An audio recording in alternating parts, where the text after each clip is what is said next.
বাড়িতে প্রতি বছরই কিছুটা নারকেল শুকিয়ে নষ্ট হয়। ভাবলাম এবার একটু নতুন কিছু তৈরি করা যাক। এটা দিয়ে নারকেল তেল কীভাবে তৈরি করা যায় সেটা একবার ইউটিউবে দেখে নিলাম। তারপরে যে একেবারে কেটে নিয়ে সেগুলোকে মিক্সারে গ্রাইন্ডারে ঘুরিয়ে দেখো এইভাবে আমি দুধটাকে ছেঁকে নিয়েছিলাম। ছেঁকে ফ্রিজে রেখে দিয়েছিলাম একটা নেটের সাহায্যে ছেঁকে সেটাকে ফ্রিজে রেখে দেওয়ার পরে দেখো কি দারুণ 5 থেকে 6 ঘন্টা পরে এভাবে জমে গেছিলো নারকেল তেলটা উপরে জলের উপরে ভেসে উঠেছিল। এবার এই যে একে একে আমি এগুলোকে তুলে নিচ্ছি।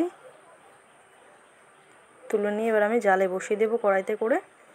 খুব আস্তে আস্তে অল্প হালকাভাবেই জাল দিতে হবে যাতে সেটা উতরে পড়ে না যায়। সেম প্রসেসে যেভাবে দেখিয়েছিলাম ঘি তৈরি করা বাড়িতে, ঠিক সেইভাবে আস্তে আস্তে একটু জাল দিয়ে নিলাম।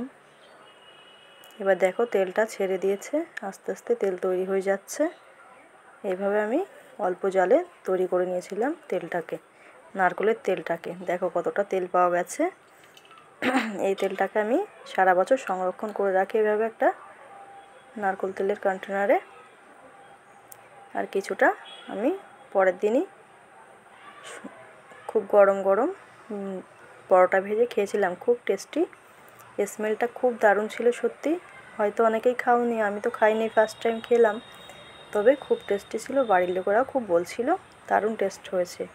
যেমন টাইপের নাড়ু বানানো হয় সেই একই স্মেল। আর যে তেলটুকু বেঁচে থাকে সেটুকু আমি সারা বছর বাসন মাজার পরে হাতে মেখে নিই।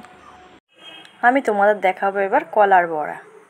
কলা অনেকটাই জমে গেছিলো বাড়িতে, কিছুটা বেশি আনা হয়ে গেছিলো, খাওয়া হচ্ছিল না, নষ্ট হয়ে যাবে, যার জন্য ভাবলাম ঠান্ডায় কলাটা না খেয়ে এটাকে অন্যভাবে তৈরি করি, যেটা আমার বাচ্চারা খুব ভালো খায়। একটু গুড় আর চিনি একসাথে একটু গরম করে নিয়েছিলাম। এরপরে কলাগুলোকে বেশ ভালো করে ছাড়িয়ে চটকে নিয়েছিলাম।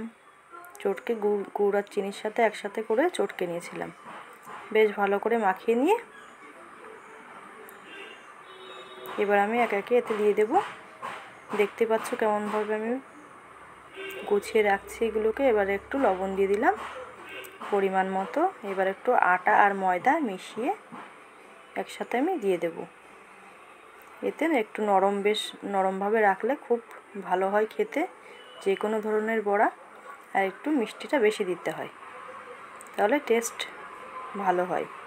এবার এই যে তেলটা আমি গরম করে তেলের মধ্যে ছেড়ে দিলাম একে একে, যেমনভাবে তালের বড়া বানানো হয় সেম প্রসেস। এবার এই যে দেখো লাল লাল কি দারুণ ফুলে উঠেছে বড়াগুলো। একটু নরম রাখলে খেতেও টেস্ট হয় এবং ফুলেও ভালো। এটা আমার বাচ্চা খুব ভালো খায়, ওর জন্য আমি প্রায়ই বানাই। যখন তাল না থাকে তখন এই কলাটা দিয়ে ওকে বানিয়ে দিই। এই যে একবার ভাজা হয়ে গেল, তারপরে এই যে আবার একটু ভেজে নিচ্ছি। দেখে কেমন লাগছে অবশ্যই কমেন্টে জানিও। খেতে কিন্তু দারুণ হয়েছিল, অবশ্যই ট্রাই করো।